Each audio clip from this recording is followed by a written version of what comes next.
বাংলাদেশের উপর চালিয়েছে তার বিরুদ্ধে মানুষ সম্মিলিতভাবে প্রতিরোধ কর্মসূচি করেছে। আজকে সেই আন্দোলনের সুফল আপনারা দেখছেন। আমরা গতকাল রাতে দেখলাম আমাদের কেন্দ্রীয় শহীদ মিনারের পাশে যে আলপনাগুলো আছে, যে বাণীগুলো লেখা আছে কবিদের সাহিত্যিকদের বাংলা ভাষার এই আত্মদানকে কেন্দ্র করে, সেখানে একদম মৌলবাদী চক্র তার রাতের বেলা গিয়ে দিনের বেলা গিয়ে সেখানে আলপনাকে মুছে দিয়ে আমাদের বাংলা ভাষাকে মুছে দিয়ে সেখানে আরবি দিয়ে ক্যালোগ্রাফি করার চেষ্টা করেছে। আমাদের ছাত্র জনতার প্রতিরোধের মুখে তারা সেখান থেকে সরে গিয়েছে।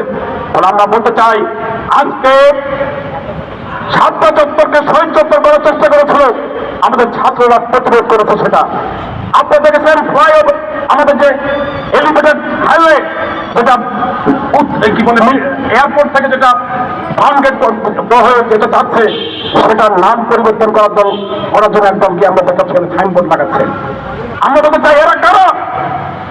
এদেরকে আমরা আন্দোলন দেখেছি, এরা কি জীবন দিয়েছে? রাস্তায় ছিল। আজকে ওই গোষ্ঠীগুলো এসে ওই হিন্দু মন্দির ভাঙা করছে, বাড়িতে আক্রমণ করছে। এরা কারা? ওরা বলতে চাই, আমরা এই জন্য জীবন দিই নাই, 600 মানুষের জন্য জীবন দেয় নাই, আমরা শ্রমিকরা ছাত্রের জন্য জীবন দেয় নাই। ফলে আমরা বলতে চাই, আর একই সাথে আজকে তো দখলদারিত্ব শুরু হয়েছে।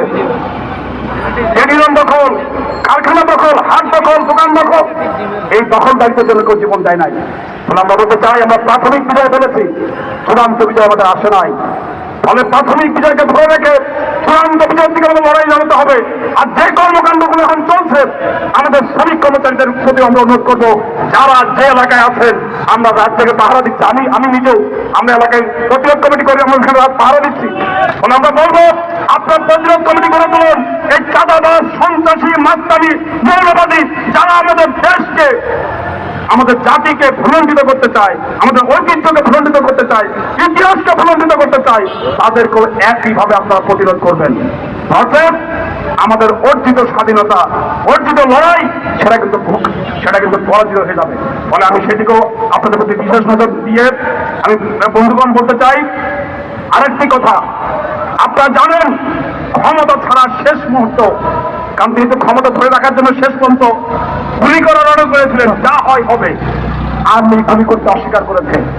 কিন্তু আপনারা জানেন, ব্যবসায়ী প্রতিনিধিদেরকে নিয়ে তিনি তার প্রধানমন্ত্রীর কার্যালয়ে বৈঠক করেছিলেন।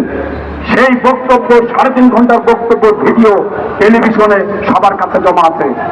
আপনারা দেখবেন ওখানে যারা মালিক শ্রেণীর প্রতিনিধি তারা কি বলেছিলেন।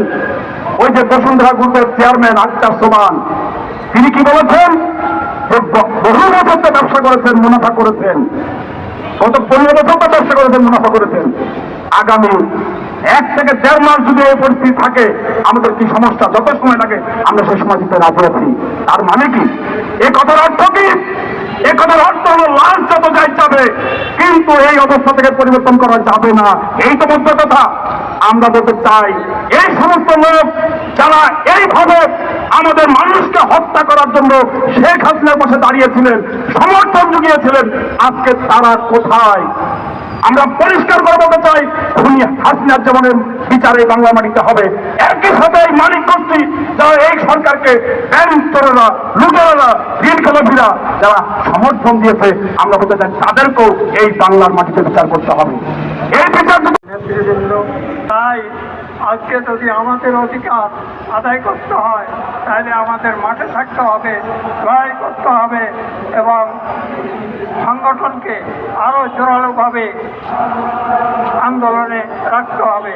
তা না হলে আমাদের বাইরে রক্ত দিয়েছে, সেই রক্ত আবার যারা শোষণ করে, তারা দখল করে নিয়ে সারা দেশকে আবার কারো জায়গায় নিয়ে যাবে। তাই সংগ্রামী বন্ধুগণ, আমি শ্রমিক কর্মচারী